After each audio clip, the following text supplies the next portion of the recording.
morning. Good morning. Welcome in. Happy Wednesday, everybody. Hopefully, you guys are having a good day. We're going to talk a little playoffs. We got some baseball going today as well.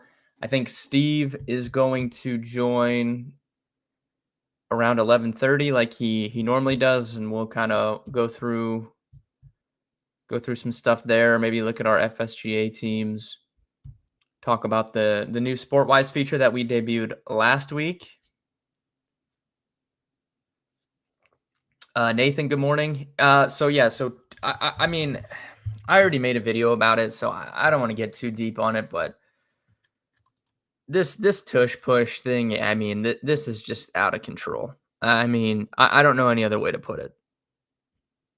It's disappointing to me. Like, I feel like and look, like in years past, I feel like it was a cop out kind of, like you guys know the stereotype, like the old kind of like boomers that complain that sports aren't as good as they used to be, and whatever. You know how people get, like these old heads, you know how they get. So I feel like for years past, them kind of being like, oh, it's going to be flag football. They don't hit each other anymore. Like, whatever. Overblown the last like 5 to 10 years, definitely. But this just doesn't set a good precedent, in my opinion, because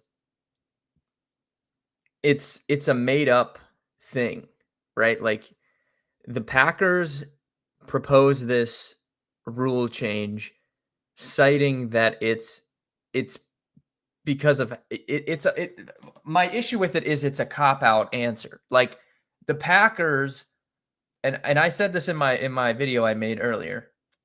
You guys know me. I would say of any content creator out there, I'm the least biased of anyone. And anyone that's in the chat can agree or disagree. I would be willing to hear what you say, but I think I'm pretty good in terms of not being biased. I'm not biased towards any team. I don't care what team it is.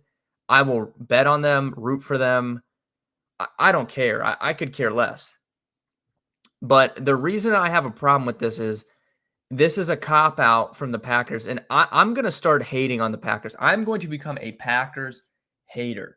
So if you are a Packers fan, I'm sorry. I'm coming for you, because I have a problem with, and I saw like Packers fans like sticking up for the Packers in this and saying like, oh, we're the only team that had the balls to bring this issue up. No. This is a cop-out claim. The Packers are saying this needs to be banned because of health and safety concerns. That's not true. That is quite literally fake.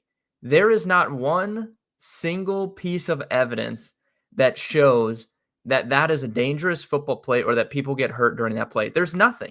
There is no facts or data to back that claim. The Packers want it banned because they can't stop it. So they're going to cop out and say, oh, we're actually just concerned about player safety. No, that is not true. If you're going to go after the tush push and really, that's what you're going to stand on, just be honest and say, we don't think it's fair because we can't stop it. Don't try and blame it on that it's not safe for players, because by that logic, there is no football play that is safe for players. A player can get hurt on any play in a football game, especially when they're getting tackled. So by the Packers' logic that this is not a safe play, we might as well just not play tackle football, because you can get hurt getting tackled. Just put flags on them, and we're already doing flag football in the Olympics. We'll just be the National Flag Football League, because that's basically what you're saying. And that's where I have a problem with it. If they would have just owned it and said, we can't stop it, I'd at least have a little bit more respect for you. But at the same time, that's not the Eagles or anyone else's problem that you can't stop it. It's clearly not a broken play because, as I noted in my video, The Buffalo Bills tried to do it 3 to 4 times in that AFC Championship game last year, and they didn't succeed one time.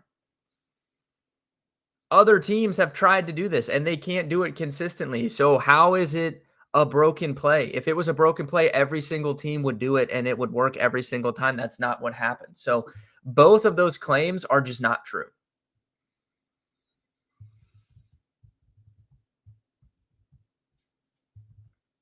Yeah, Nathan, I don't know about that specific rule. I remember when that happened in the playoff game. I don't know about that exactly, but I don't even think I also think people are overreacting to the fact that if this gets banned, I don't even know like really what this is going to affect. Like maybe Hurts loses, one or two rushing touchdowns. Like the Eagles, for whatever reason, and I've made videos about this before too. For whatever reason, the Eagles have for the last three to 4 years, they just get tackled at the one more than any team. It happens all the time. They get tackled at the 1 yard line. Jalen Hurts scored. I went back and looked in the playoffs. I want to say it was like 10, 11 1-yard touchdowns last year. Like if you're on the 1 yard line, you're going to score. Like maybe once or twice from the one it's a goal line stand. It's extremely unlikely. So the fact of the matter is the Eagles still get to the 1 yard line. They're going to score whether they do the tush push or not. They can run a quarterback sneak. I don't know. Like I think people are overreacting to like what this is even going to affect. It's going to take some time to see, assuming this actually does get banned, like Diana Rossini reported, but I don't know.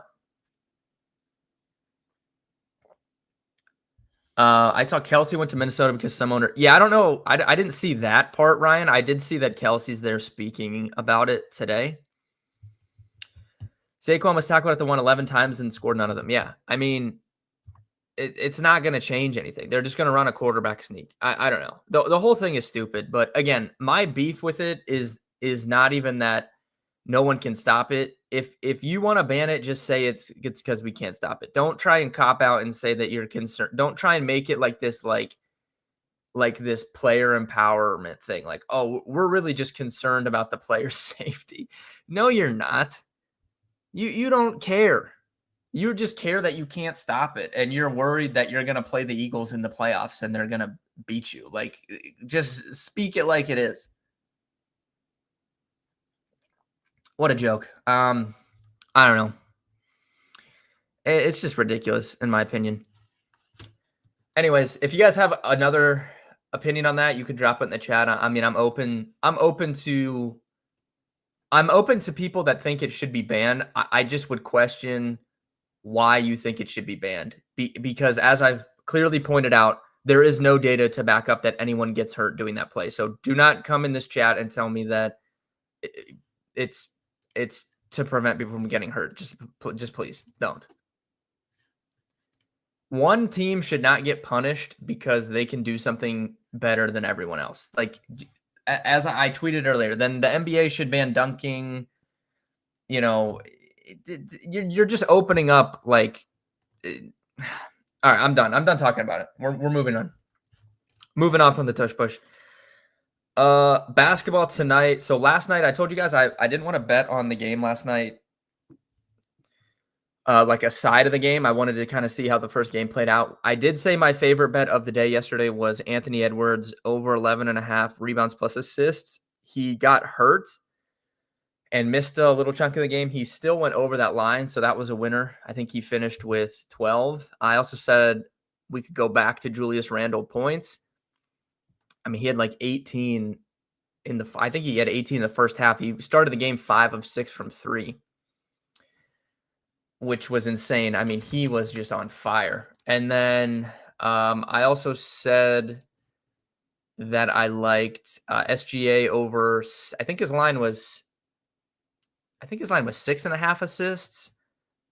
I don't think it was 7.5. Regardless, he finished with 9, so he went over on that too. So 3-0 on the NBA picks yesterday, which was good. I'm glad I didn't bet on the game or give out a bet on the game because I probably would have been on the Wolves side. And the Minnesota Timberwolves played terrible yesterday. And I actually almost bet the Thunder live at halftime because at halftime, Julius Randle was 5 of 6 from 3.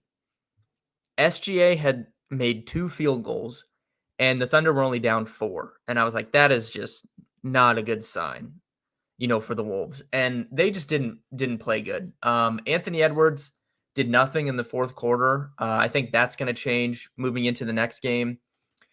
They shot absolutely terrible from 3. I mean, I don't even know what they ended up. Let's just take a look here. 15 of 51 from 3, 29%. Absolutely horrendous. And the Thunder shot 11 of 21. 15 of 51 from 3 is just inexcusable. And these guys were getting open threes. Like Dante DiVincenzo, 3 from 12. He had a number of open looks. Naz Reid had a number of open looks. He was 0 for 7 from 3. So, I mean, outside of Julius Randle, nobody shot good on the Wolves. Anthony Edwards, need to see more aggression from him in the second half of the game. That was just absolutely terrible. But I'm glad I didn't bet on the game because I would have probably been on the Wolves side and I would have been tilting. As for tonight, kind of the same overall thoughts. I don't want to bet on a side of the game. I kind of want to see how, we get into the series here. I do like Karl Anthony Towns tonight. He absolutely smoked the Pacers pretty much every time they played. I think they played 2 or 3 times this year in the regular season, and he just killed them. And I think he can do that again tonight. So his points prop is pretty high. It's at 22.5. I'm still fine taking that over. If you want to take if you just want to take this, or I think you could do 25 plus, or you could even do 30 plus maybe. I think it's a really good spot for him.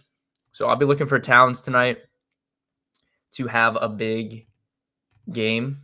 And that would probably be my favorite play overall. But I do want to look. Let's look at like some assist stuff.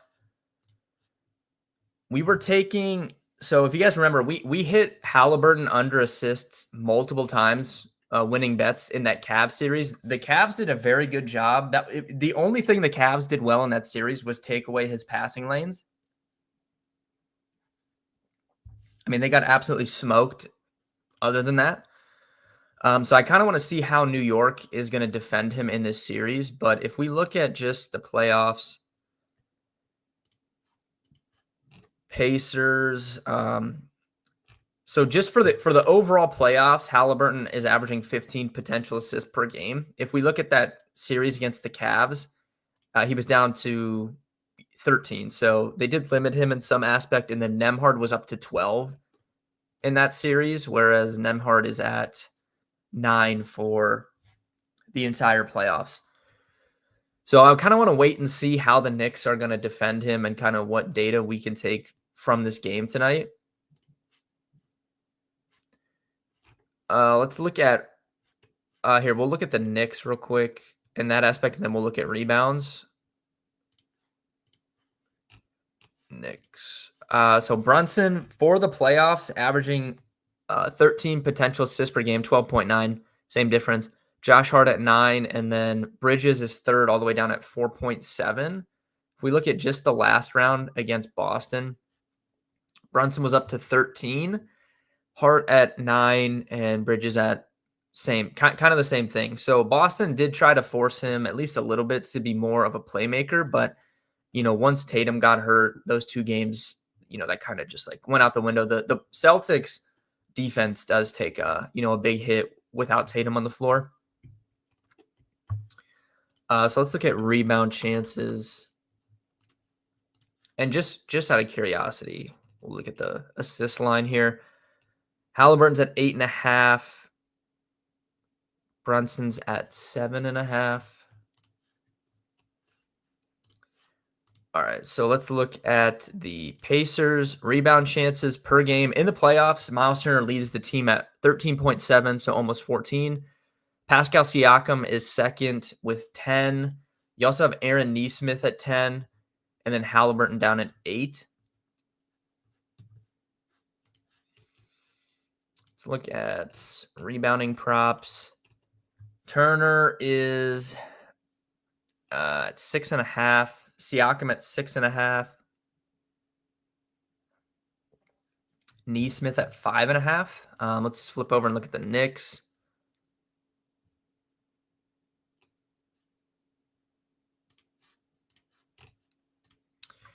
Cat leads the team in the playoffs, almost 19 rebound chances per game. Josh Hart is right there as well, 18. Mitchell Robinson at 11 and OG Anunoby at 10. So 4 guys in the double-digit rebound chances per game. I think it'll be interesting to see just exactly how much Mitchell Robinson we see in the series and just how much they're going to use him. So for the playoffs, let me see. I mean, he's been playing in the opening series against Detroit. He was used a little bit less than he was against Boston. Like, it was pretty clear, they were going to him more heavily against Boston. So against the Pistons, he played 18, 20, 16, 9, 13, and 23 minutes. So only 2 games over 20 minutes, and it was 20 and 23. In the Boston series, he played 21, 22, 19, 25, and 23. So he essentially played 20-plus minutes in every game against the Celtics and only twice against the Pistons. The last game against Boston, he only played 14 minutes, but as we know, that was like a massive blowout, so he really wasn't needed. And then his rebound totals in that Celtics series, 7, 8, 8, 8, and 13. I want to go back and check his rebound chances against the Pistons just because he was playing a little bit less. He still was double digits, 10 per game. So I mean, you can always look at like Josh Hart rebounds in these playoff games. The problem is, I mean, his line is 9.5. So I'd probably rather just bet him double than take the over 9.5 rebounds. Guru said, shout out to Mitch. Mitchell Robinson's played good.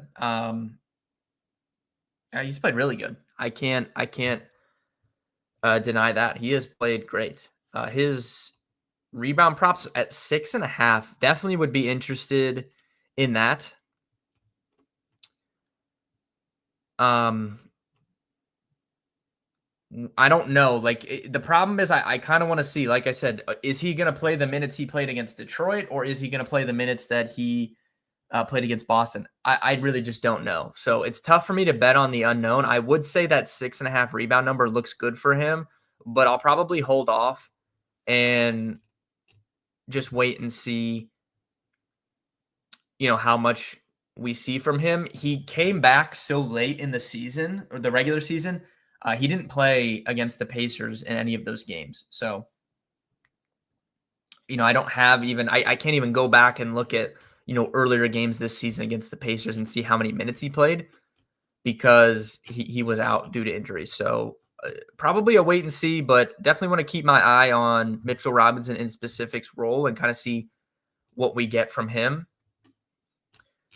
Josh Hart, double-double, like I said, would probably be my play as opposed to just taking him over 9.5 rebounds. I mean, if we look at just Josh Hart in a nutshell from this season or from the playoffs, in terms of scoring, he's been at double digits in every single game except for 2. So out of what did they play? 6 and 6. So he's hit double-digit points in 10 of 12 games. So I would be pretty fine just taking double-double and getting plus 155 as opposed to taking, plus 104 or whatever it was for 9.5 rebounds. He does have double-doubles in 1, 2, 3, 4, 5 of his 12. He also had a triple-double in that last one. Yeah, I don't know. I'll probably wait and see on that, but I'm definitely interested in Towns in the scoring department tonight.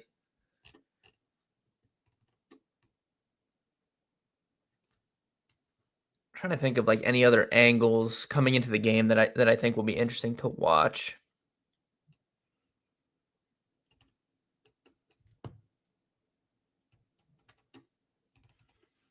I don't know. I think we have Aiden coming on today too. So we have two people joining in at 11:30. We're going to talk some hockey.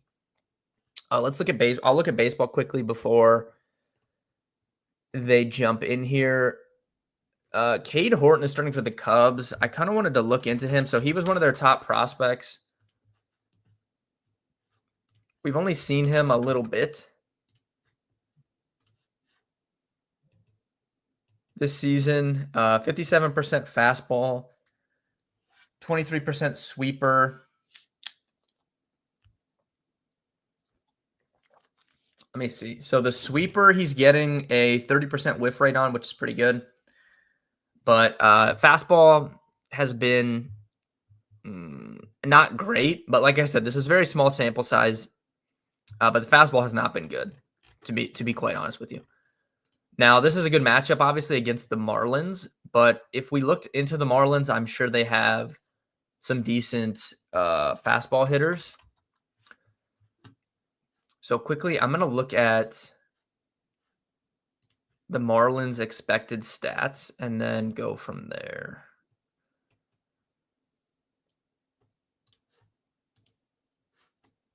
Kyle Stowers leads the team with a 406 expected WOBA.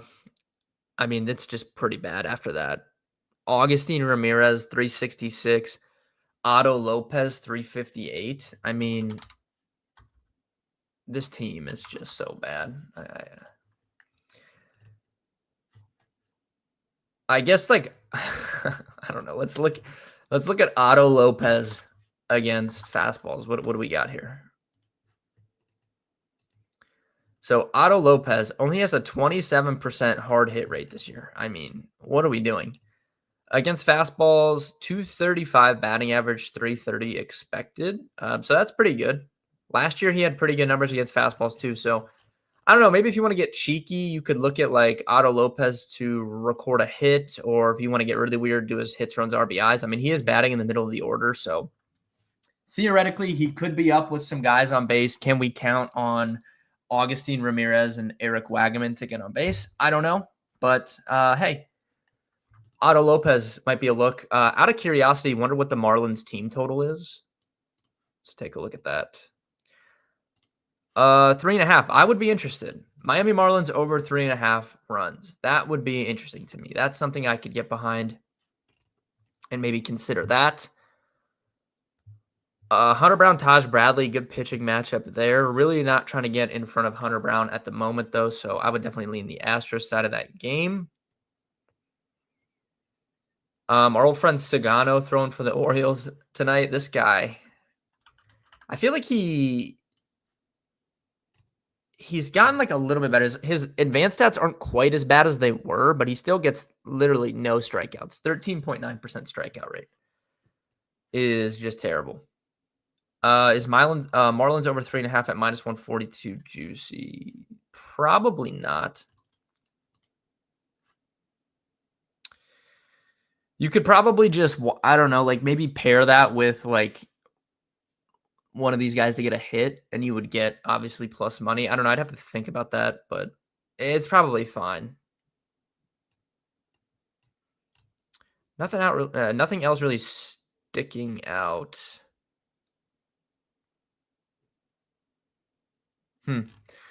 I'll have to look more later, but yeah, I don't know. I'm a little bit interested in the Marlins just because I don't know.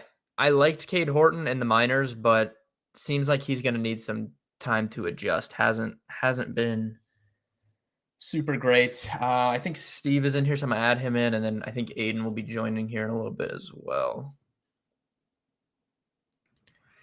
Steve, how are we doing today?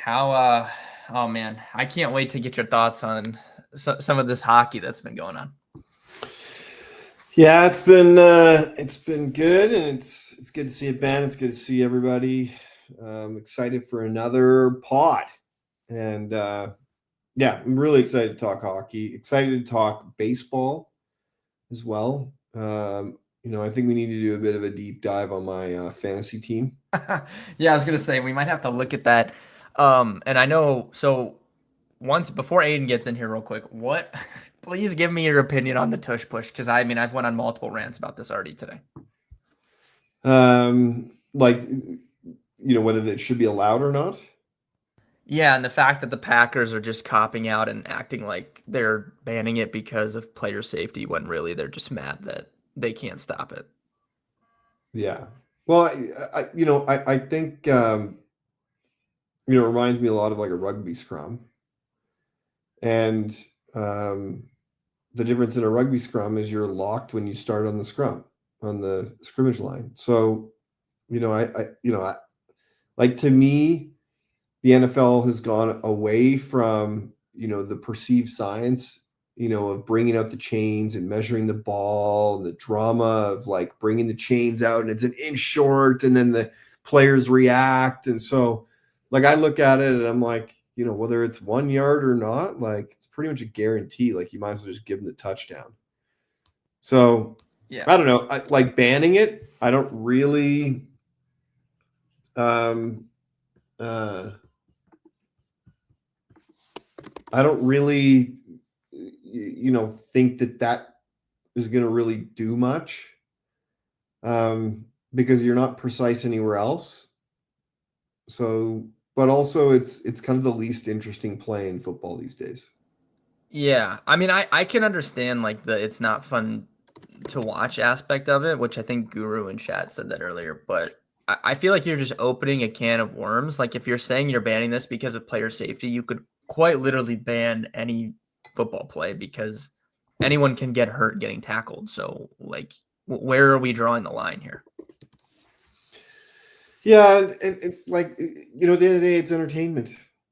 So if like, I look at it, I'm like, okay, any play you can get hurt, but there's other plays in football that are more interesting. Like, one of the things that like is imprinted in my mind is Deshaun Watson in the college football finals, diving into the end zone, getting hit from both sides, windmilling into the end zone to score the touchdown. I was like, man, this guy's going to be a hell of an NFLer.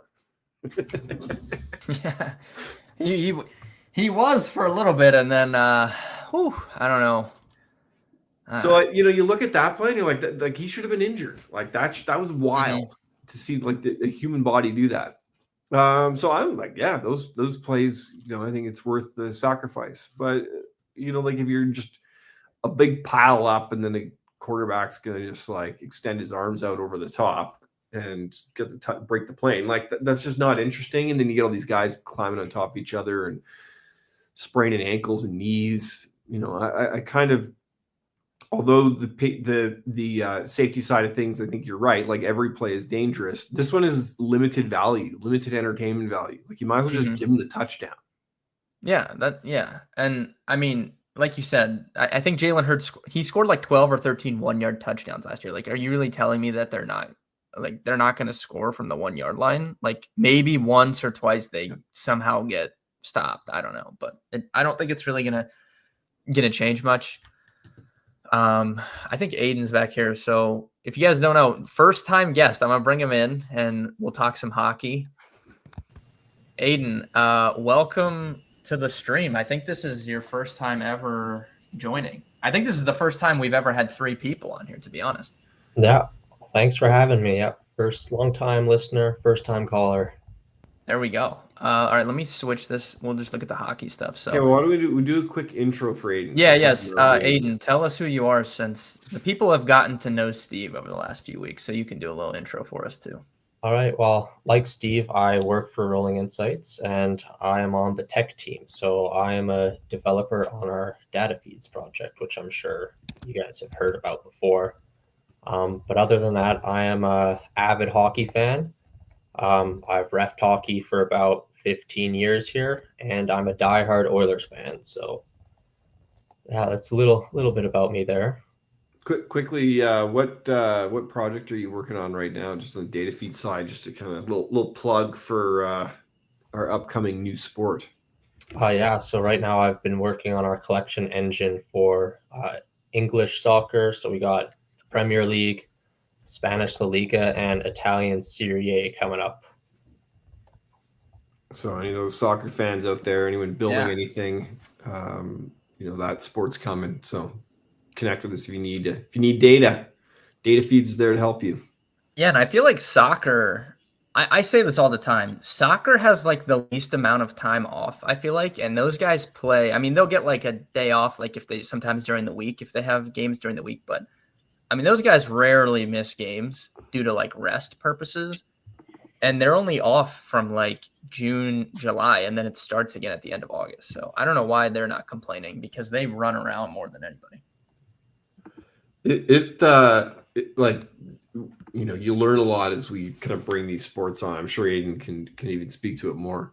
The crazy thing about soccer too, so you have your like team that you play for, and us in North America, we think that's the primary team. You play for the Philadelphia Eagles. You show up in August or July, play to hopefully February, and then you're done, and then maybe you work out and you do some other stuff, but your primary dedication is your main team.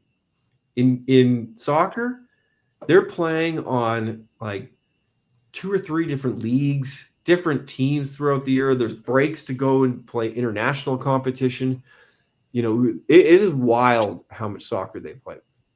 Like Aiden, remind me, like, wasn't there an instance of like someone who was playing an international game on like a Tuesday and then playing for their club team on Saturday? Yeah, like especially a team like Aston Villa, who's in the Premier League, in the Champions League. They were in the FA Cup for, I think they had a pretty decent run. So you got guys running around from match to match, and I think sometimes you could have 3 matches within a week, maybe 10 days, which 90 minutes of running, that wears the body down pretty quickly. Yeah, that's a lot of miles each week. Before we get to hockey, breaking news: Diana Rossini, the Tush push did not pass ban, so it is still alive. Diana Rossini should be fired for just engagement baiting everyone. She knew this was never going to get passed, and she put this report out this morning.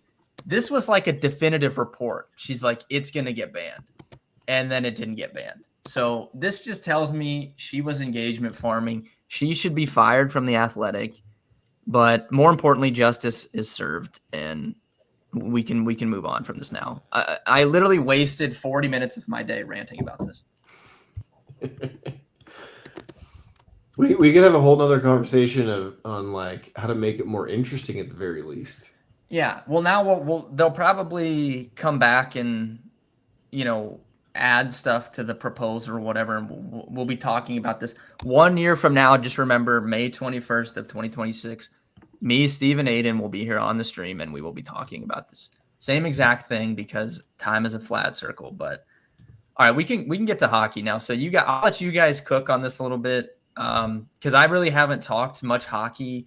Monday there was no games, and then yesterday I was just kind of waiting because I knew you guys were coming on the stream. So if either of you want to go first, I guess we'll go to Steve first. Just give me your overall thoughts right now. The Oilers haven't played yet. We've only seen that one game, but I mean, the Panthers looked pretty formidable last night. Yeah, they did.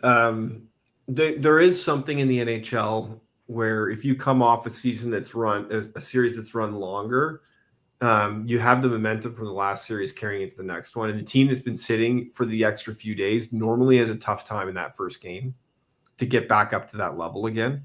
But the long run is if you have that rest, like Carolina's had, then you have less injuries, guys are less banged up. And so if it goes long, it's in their advantage.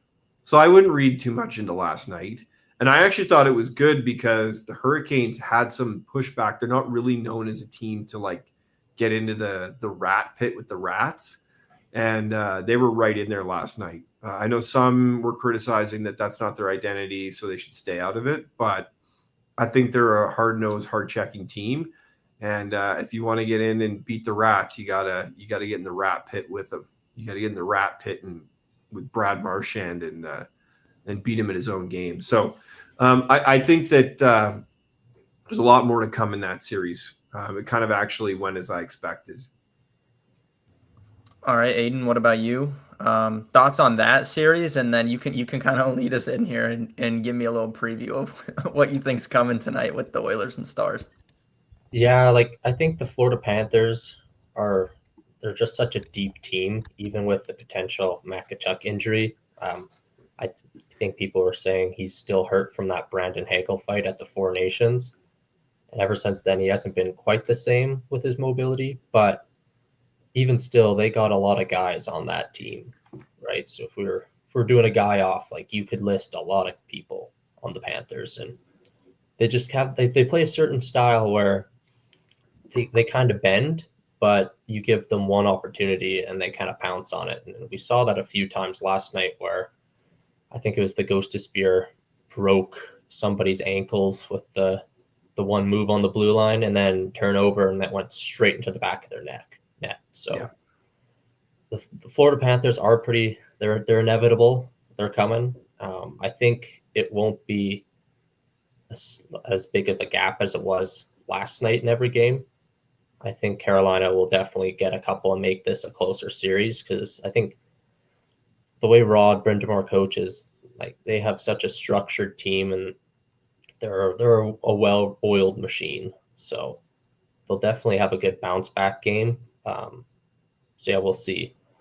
Yeah, I agree. The one thing that I noticed last night that wasn't like them, which I think is part of the weight, is they didn't forecheck. They were not all over them like they normally are, like the Carolina Hurricanes are. So I think you can expect that in game 2 and beyond.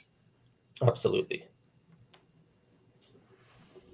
As for the Edmonton-Dallas series, so I think, Steve, you hit the nail on the head.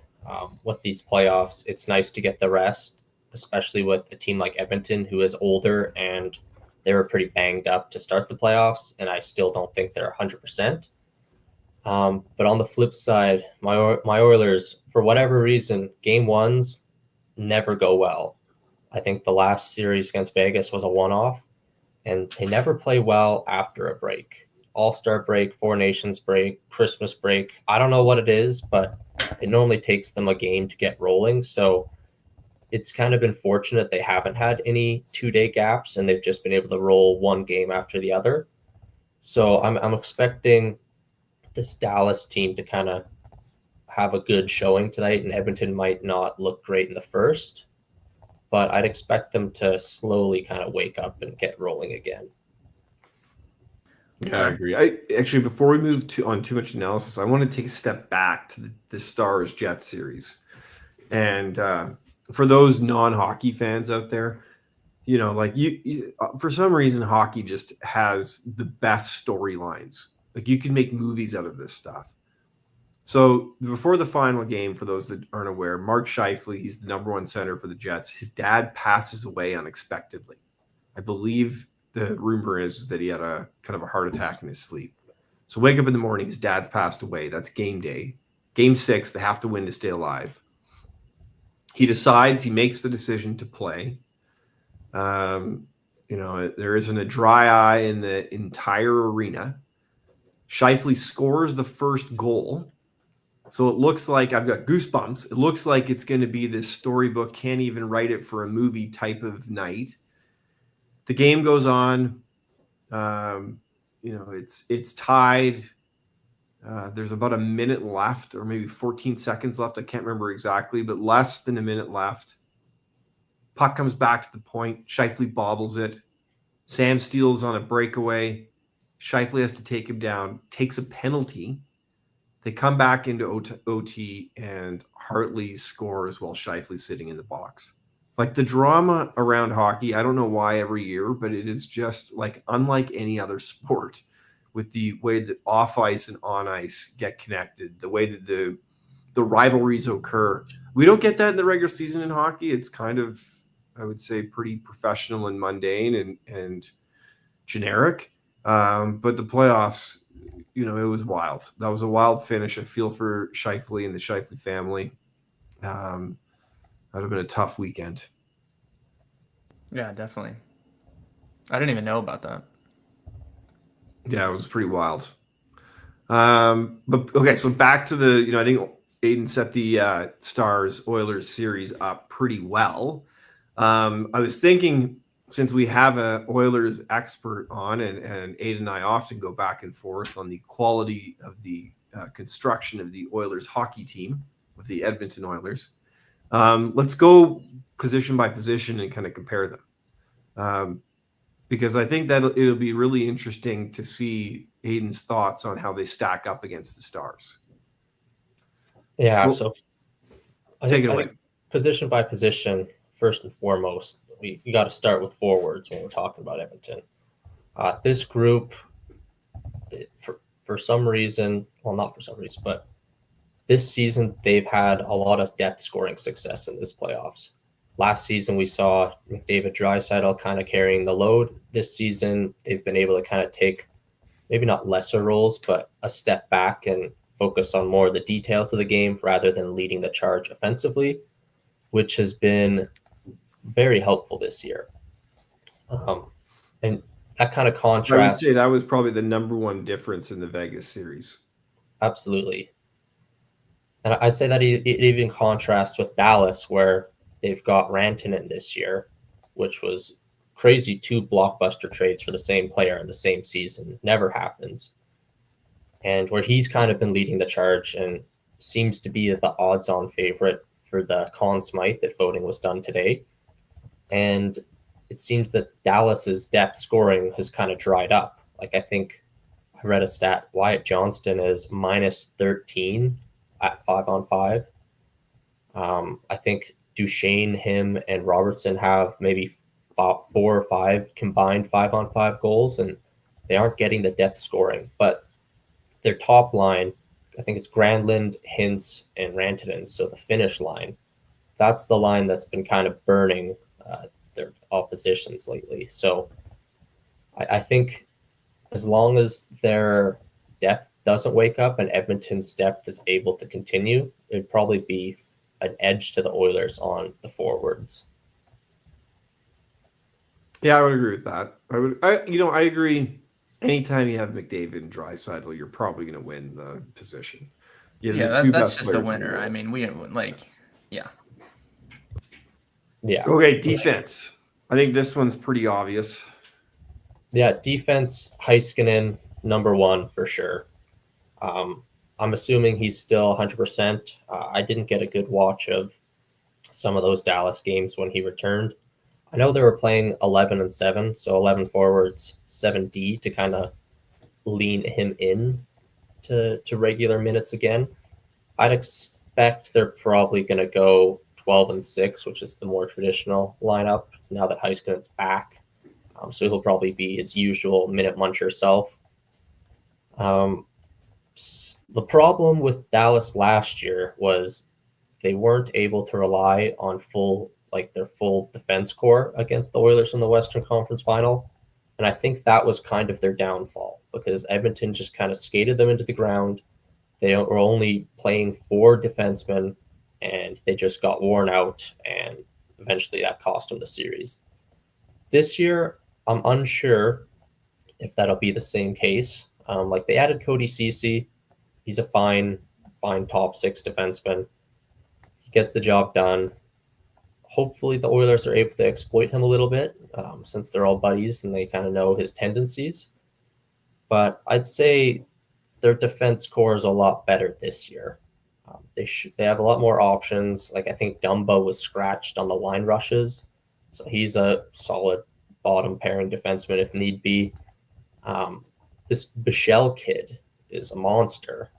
Yeah, I agree with that. I think he's leading the NHL or the postseason defenseman in hits, which I don't know is a good thing. I don't know if you want a defenseman leading in hits because it means that you're getting cycled in the zone and you don't have the puck. But he could be an X factor, adding some size. But other than that, I think Edmonton's core defense, they might have more middle of the road guys than Dallas does. Like Ilya Lyubushkin on Dallas, he's not the most fleet of foot. Petrovic's a journeyman, 6 defenseman. He's kind of on the the way out. I believe he was in the American League last year and at this most of this year. So yeah, I think Heiskanen is going to have to do some hard carrying here. They have Hartley though. Sorry. Yeah, I can't believe that he is essentially a world class defenseman. I didn't really know. I remember him from Canadian World Juniors, but I didn't really know who he was until he was at the Four Nations when he came in and subbed in for Cale Makar. So I think that he's a bit of a game breaker in my eyes. And he's gonna be one of the big differences compared to last year. And then I think you're right about the depth, like Bichelle and Cody Ceci. Like the weird thing about Cody Ceci is when he played for the Oilers, I was like, oh, this guy, he's not very good. And he's been a lot more reliable, stable, less mistakes, less pizzas, playing for the Stars. So I don't know if that's system related. The Oilers are just so run and gun that it actually puts so much pressure on the defenseman. To make longer breakout passes. It puts them in awkward spots where they're alone with less support. Because if you look at the Oilers, other than Ekholm, and I think Wallman's been better, like all their defensemen look shaky. They look great some games, and then other games you're like, this guy's should hardly be playing in the NHL, and that includes Bouchard. So, give me a bit more respect for CC. And even the other Oilers defensemen too. Like if they went to a different team, maybe they would be better. Like Darnell Nurse might be a lot better on a different team if he isn't playing in such a difficult system. So I think that Hartley is a big or Hartley is a big upgrade this year. Like I think that he could be a difference maker, and now you have two world-class defensemen in Heiskanen and Hartley. Yeah, absolutely. Okay, so we'll give the D to, and then goaltending, because, I think actually last year, that was the number one difference between the two teams, was goaltending. So what do you think? What do you think the Oilers are going to do? I think if Stu Skinner can keep these good vibes rolling, then they got a fighter's chance. Like Ottinger, he's looked otherworldly. Like he outdueled Hellebuck, who probably will win the Vezina most likely, and has a fighter's chance at winning the Hart Trophy for the MVP, which hasn't been done in 15 years. I think it's 2010 when Carey Price won it as goalie. Does not happen very often. So if he continues that pace, I'd be a little worried.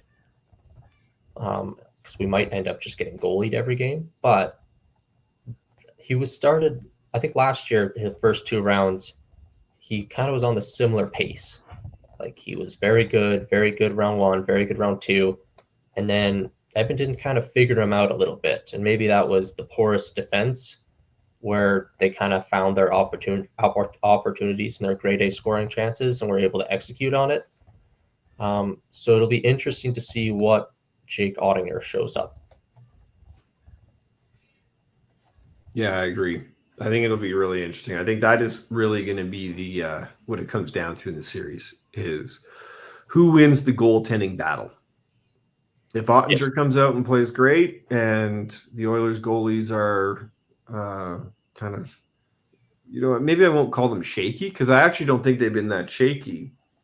But it's not very often you have, your backup playing a full series and then your starter coming back in and kind of the flip-flop. I think the last time that happened was Matt Murray and Marc-Andre Fleury in Pittsburgh. So you don't normally get that very frequently. So I think that's going to be really where it's won and lost. Yeah, and I would be surprised if we started seeing more teams do 1A, 1B goalies. Like a lot of the talk with Hellebuck this year and having such a disappointing playoff series was maybe he was overworked. I don't think Eric Comrie played too many regular season games, so maybe we start to see a bit of a shakeup on maybe not load management, but just reducing the amount of time these goalies are playing, right? Like 60 minutes I of agree. ice time every game and all the pressure in the world. Yeah, I completely agree. And I think it's long overdue. And I think they give, like, the coaches give the goalies too much say in when they play. Because we had the same thing in Calgary with Jacob Markstrom. Every second season, he had a bad season. And, I don't exactly know what was going on in his life or the underlying reasons, but you just look at them playing that much and you'd hear in the media afterwards, I want to play every single game. Well, eventually you get tired. Eventually you get worn out. Even if you're the best athletes in the world. You could argue that Carey Price's career was shorter than it should have been because he played too much. His knees failed earlier than they should have.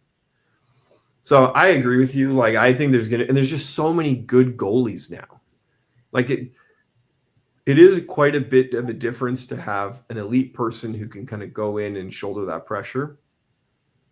But there is also examples of teams where they haven't had an elite goalie and they've been able to go in and win. Yeah, Darcy Kemper a couple of years ago with Colorado. I think he was league average all year, league average in the playoffs, and that team was just so good up in front of him. He was able to just take them home. Yeah. So, even Aiden Hill,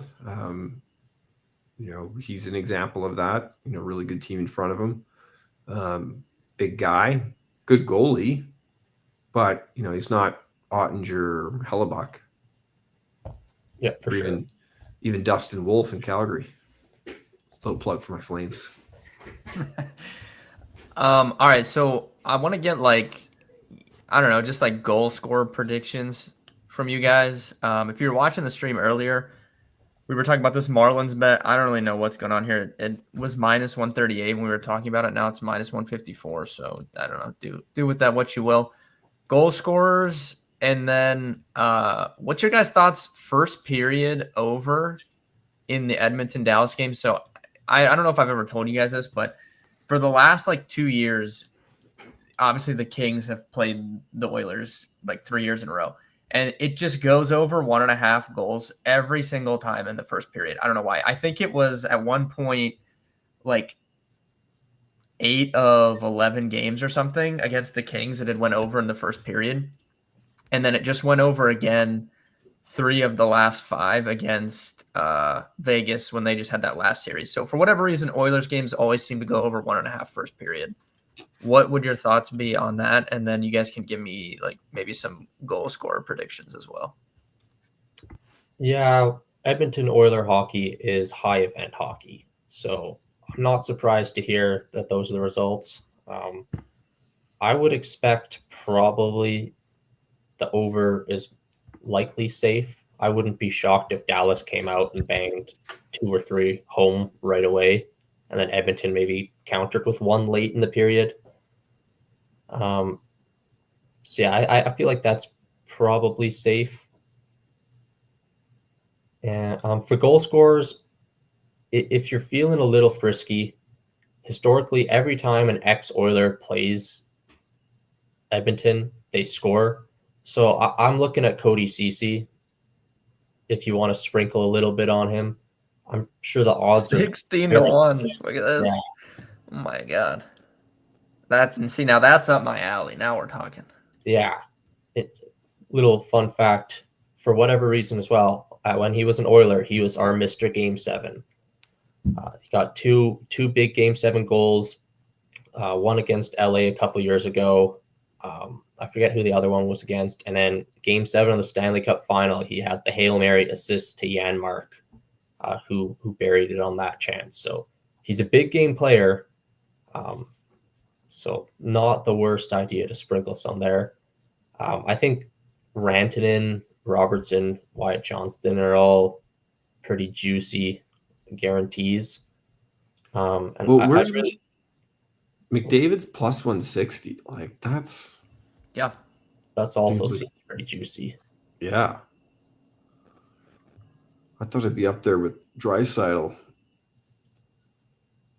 Yeah, I feel like he usually is, but I don't know the hockey market as well as I do. Well, like Aiden said, that he hasn't scored as much this year. Draisaitl scored a little bit more than him in the playoffs, but even then, they haven't scored that much. Yeah, and I'm not sure why, but he had the 160-goal season a couple years ago, and ever since then, McDavid just hasn't been shooting the puck. I don't know if it was he proved that he's able to score and just wants his teammates to score now, but there definitely has been a couple times this postseason where he probably should have shot instead of forcing a pass through the defenseman, because it just gets knocked away with the stick and they lose possession. But I could see him scoring a couple goals. I just created a quick data space in SportWise for the playoffs, and our goal leaders in the Stars and Oilers are Rantanen, Perry, Draisaitl, Hintz, Granlund, Brown, Bouchard, Harley, Johnston. McDavid only has 3 goals. I'm gonna ask Coach who Coach thinks. Yeah, ask away. That's pretty interesting. Yeah, Corey Perry would also be a kind of a juicy option too, because he's been he's 4-1. He's been getting minutes on the top line with McDavid and Draisaitl, and they've kind of had a good spark of magic this postseason. If Corey Perry or Cody Ceci scores a goal, this is immediately getting clipped and posted, just by the way. Absolutely. That would just be the greatest thing of all time. Okay, let's see what Coach says, and then we can let Aiden go. Aiden, quickly, just while we're filling some air, tell everyone about your beard. Yeah, it is my playoff beard. Been letting it rip for the last two series, but unfortunately, due to life events, I'm gonna have to do it a little bit, give it a little trim here. Oh no, that could be good for the Dallas Stars. It could be. However, hopefully the boys are able to weather the storm until we get it back up and running. Yeah. Last year during the Stanley Cup Finals, I had to shave it for some life events too, and games 1 through 3 didn't go well. But as soon as we got it back up and running, they ripped 3 in a row. Yeah, so you had to get your beard back up and running. You had to get the beard power going for the Oilers to start winning again. Yeah, so expect it to come back real quick after. Have you considered a clip-on? Clip-on. Wow, I don't know if it'd be the same magic. And then he's saying to bet the Stars early, and then once they're up like 2-0, just then get back in on the Oilers because the beard will be back rocking by then. Exactly. I think that's not a bad. And I just quickly, so SportWise Coach said Rantanen and Draisaitl. That's Coach's pick for anytime goal first game. Sounds like some good picks. I'm going to be in on this. Corey Perry, that just sounds like a guy that would score a goal. I don't know. I don't really know much about these people, but that sounds like a goal scorer to me. If I played hockey against Corey Perry, my chirp for him on the ice would be like, "You look like a cheese string." Like he looks like you can just like tear off thin strips of Corey Perry and consume them as an after-school snack. Yeah. He does just look like a classic kind of just like hockey guy, though. I'm looking at his pictures here. Looks like a worm. He's the worm. He is. Yeah, he does look like he's the albino worm.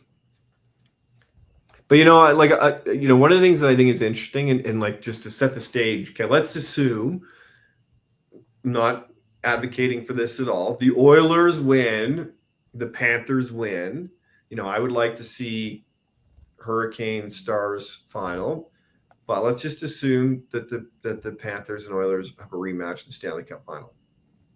The interesting thing about this Oilers team is they've really taken on a rat-like presence, like the Panthers, even more so than last year. Like they ratted it up against Vegas.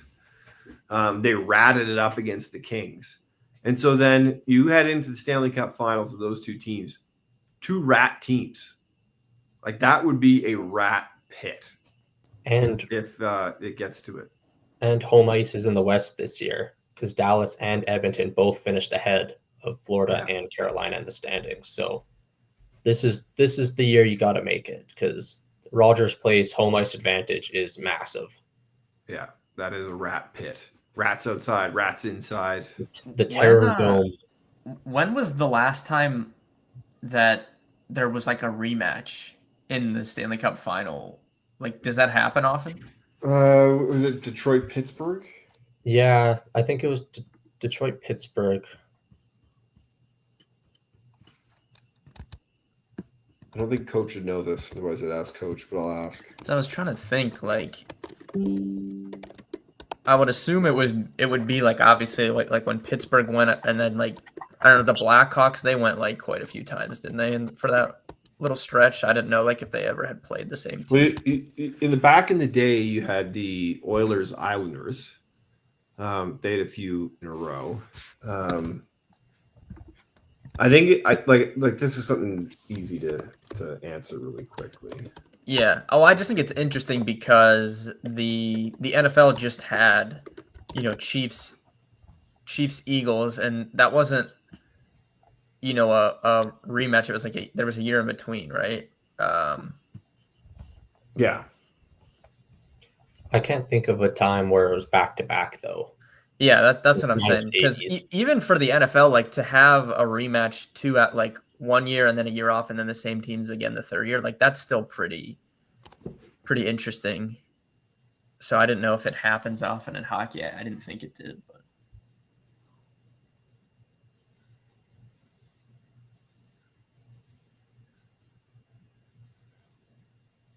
I thought it was Pittsburgh, Detroit. That was right. 2008, the Red Wings won.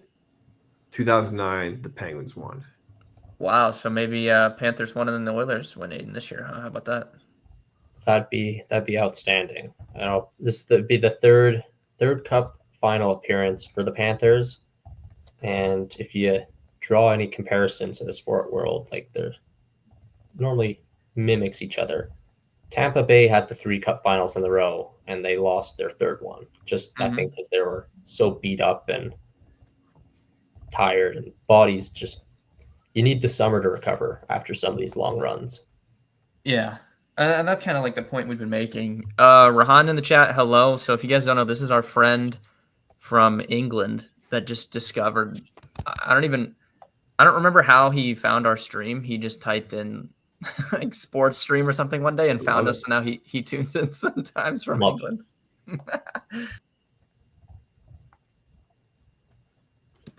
All right. Well, I think we did a good job, like kind of breaking this down. Obviously, Aiden, happy that you could jump on. You're more than welcome to come on the stream any time you want. I just want to say that I don't think this will happen because I don't think Aiden will agree to it, but I think we should get a live watch party going with Aiden for an Oilers game. He can correct me if I'm wrong. Aiden gives me the vibes of someone that like locks himself in his room like when the game's on, and he's just really going to battle in there. Like I don't think he's into like talking to people while the game's going on. No, I think you hit the nail on the head. I get focused and real dialed. What's going on? If you could have a microphone inside my head, I'm sure that would be entertaining, but not a lot going on externally. That's funny. That would be the live stream, just Aiden silent. He's just sitting there, but you can hear him. You can just see him twitching. Yeah. Oh yeah, getting real nervous, real fidgety. As Cody CC scores. Oh, that's gonna get clipped. That's gonna be great. Oh wait, before you guys go, before Aiden you go, I don't know how often you watch the NBA. I don't know if we've ever talked about the NBA, but Rahan said Knicks in 7. What about you guys? I need the Wolves and the Pacers for our futures bets, which means it's pretty much a guarantee it's going to be the Thunder and the Knicks. So what's your guys' thoughts on the NBA series real quick? Like, what do you think the finals is going to be? Well, I think anytime you slay the current champions, that you're riding that wave into the next round. So the Knicks, I don't want to say they're a team of destiny, but they're probably feeling pretty good about themselves. So I could see them moving on. Yeah, I agree with that. I also think that just like I think we talked about this last week. just the sheer mayhem in New York right now over the Knicks. Like, Yeah. I think that's going to propel them forward. Like, I thought that was actually their last game was terrible because it just seemed that there was just the stadium was so overwhelmingly, we talked about the rat pit at Rexall. I don't know what you would call it in New York, but I can get behind a fan base that parties in the streets after wins. I'm all about that. Oh, although I yeah, don't agree I with them definitely hear that. bullying that Pacers fan. I thought that was a bit like, Yeah, that was not that wasn't cool. But I don't want that to speak for the entire fan base, but I agree that was like, I don't know, that's just a little bit out of line. like one bag of garbage, fine. Yeah. Chasing him down the street repeatedly, hitting him with bags of garbage, not cool. I think didn't Tyrese Halliburton's like flying that guy to the game or something. Yeah. He said. Interesting. So what do you think, Aiden, before you jump off? OKC, Wolves. I can't say I've heard much about that series, but it sounds like, correct me if I'm wrong, OKC's kind of a younger team that's coming into their own right now. Yes, I would agree with that. Yeah, I think some of those younger teams, like I'll be the first to say I don't know ball, but some of those teams that are young and kind of on the uprise need to lose. So I wouldn't be shocked if they didn't get it done this year. Just for reference, I mean, the Thunder are minus 250. They've played one game, and the other series hasn't played a game, and the Thunder are minus 250 to win the championship, which is just insane. Oh, wow. Thunder are my team, but that's already a well-known fact. All right, Aiden, you are free to go whenever you want. If you want to stay on, you can. But I don't know what you got going on. I think, Steve, we got a little bit of time left. We can dive into our FSGA teams that need some dissecting here. All right, fellas, take care. Thanks, Aiden. Yeah, thanks for coming. Talk to you later. Bye. I'm just pulling up the data space right now and refreshing it. I was playing around in the background with some NHL stats. So yeah, I've been tracking your team here. You've had a rough week since you came on last week.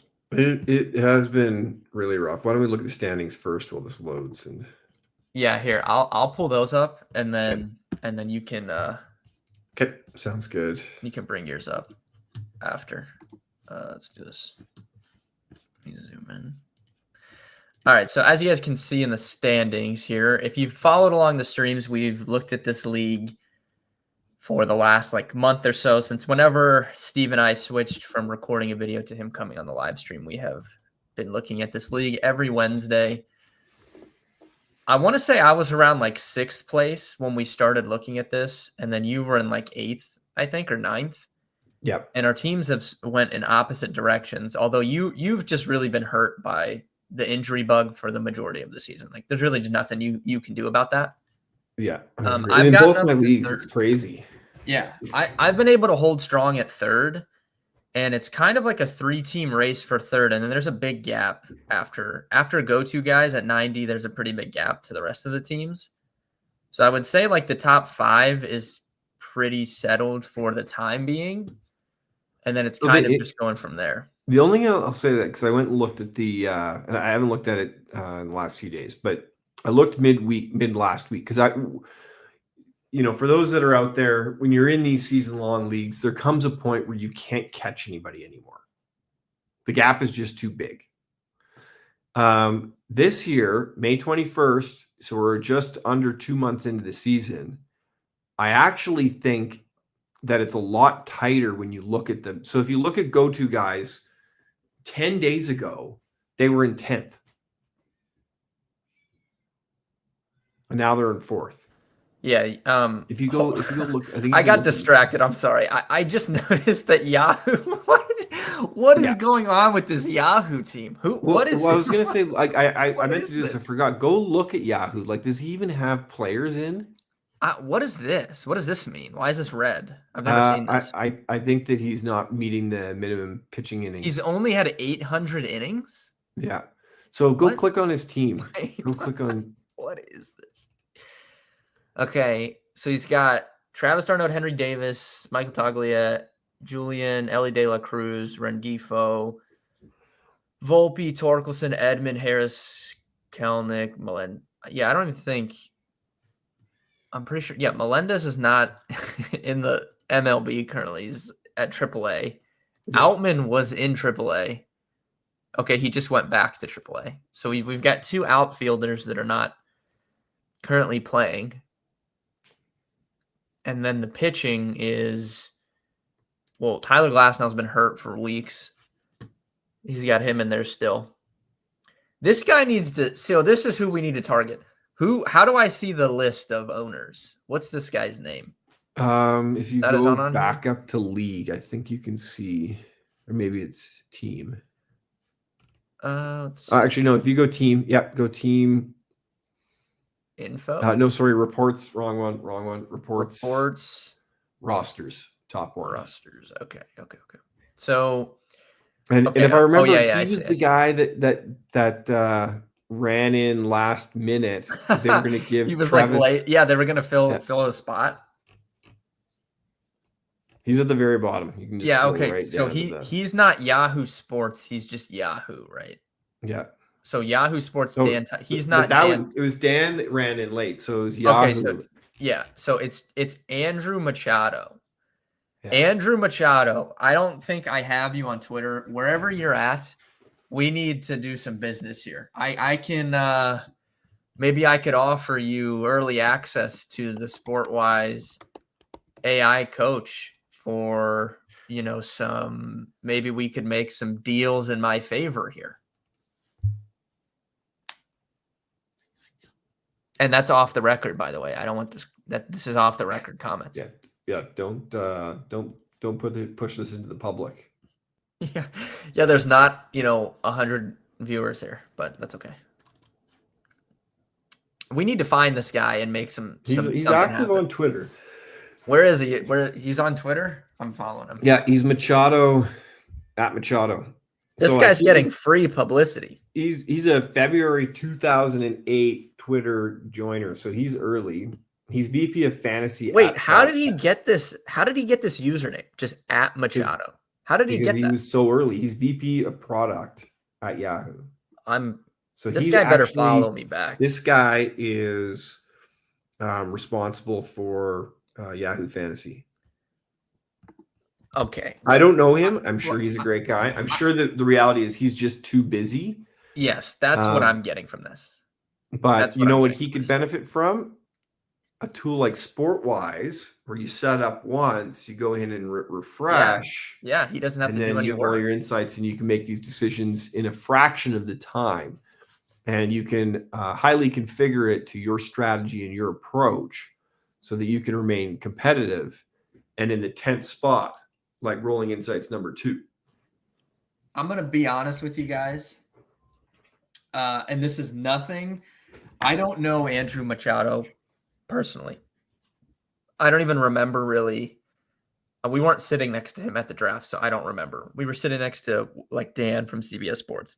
So I don't know Andrew Machado. This is not to say anything. I'm actually a fan of Yahoo Sports, but and whether he's too busy or not, I would assume that's the case. This is just a bad look. I'm gonna be straight up with you. We can't have the leader of the leader of one of the major brands in fantasy putting up look 18. I've never even seen that in a league.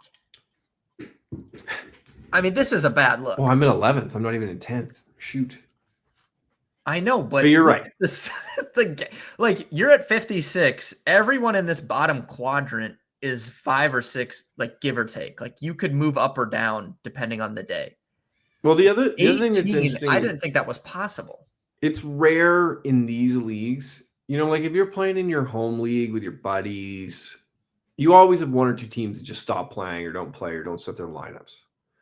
It's very rare in these leagues that you have people that don't set their lineups because they are representing their company and they're worried about their reputation. They're trying to win. There's money and reputation on the line. So, I'm going to give Andrew Machado a pass. He's probably really busy. Yeah, he's rolling out a bunch of stuff right now. I think he should set his lineup, and I think he should engage us and make some trades. Yes, if he's too busy, he knew he was too busy going into this. So A, don't join the league, or B, we're talking about Yahoo Fantasy. You're telling me they don't have an intern that can run a fantasy baseball team? I mean, I'm assuming if you're working at Yahoo Sports in any sort of capacity, you at least know what fantasy baseball is. Like you could manage the team. A few people. But so it's funny. So I'm thankful for them because otherwise I'd probably be in last. So thank you. Yeah. Thank you. I want to have Andrew Machado on the stream. This guy needs to reach out.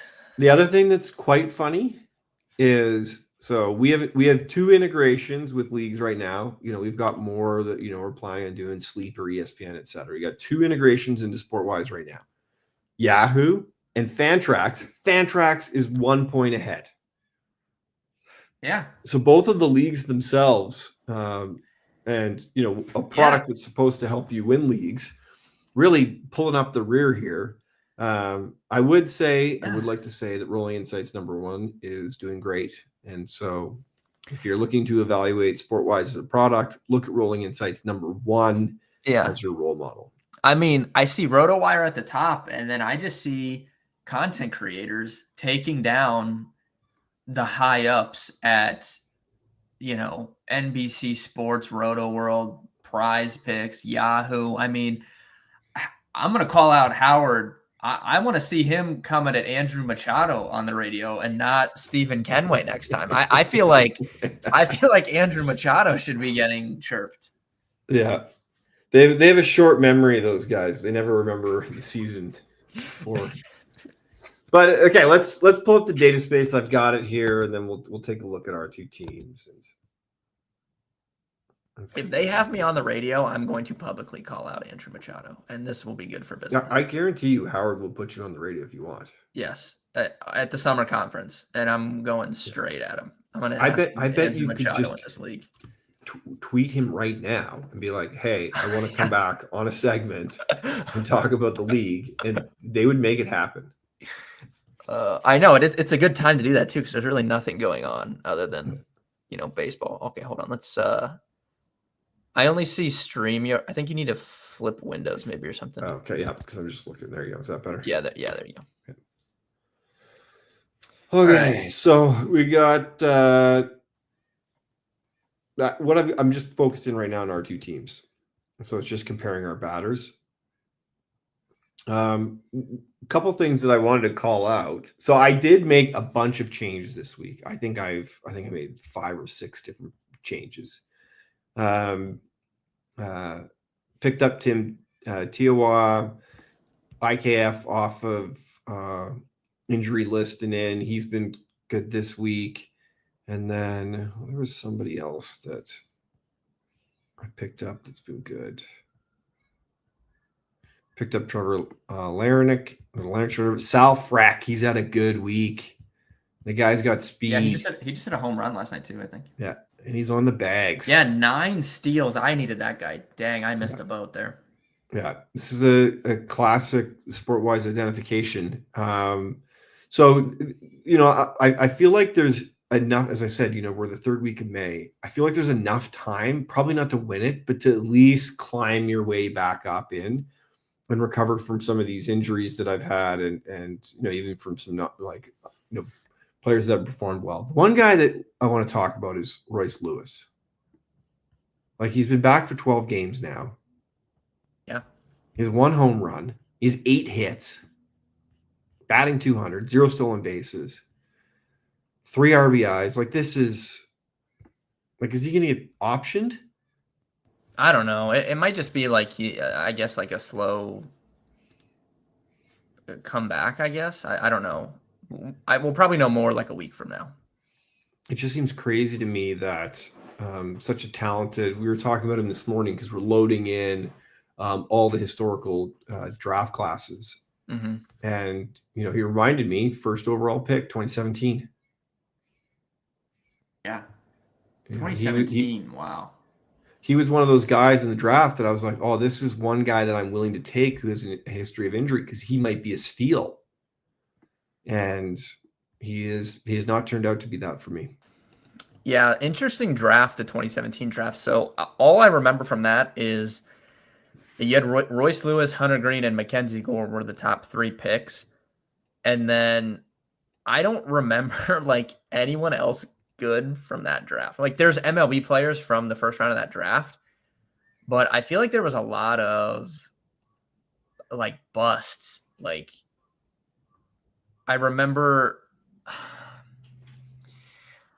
like Evan White never panned out. I mean, the Mariners paid him. Like they did the thing where like, we'll give you a contract and like buy out your arbitration years. And he just ended up just never put it together.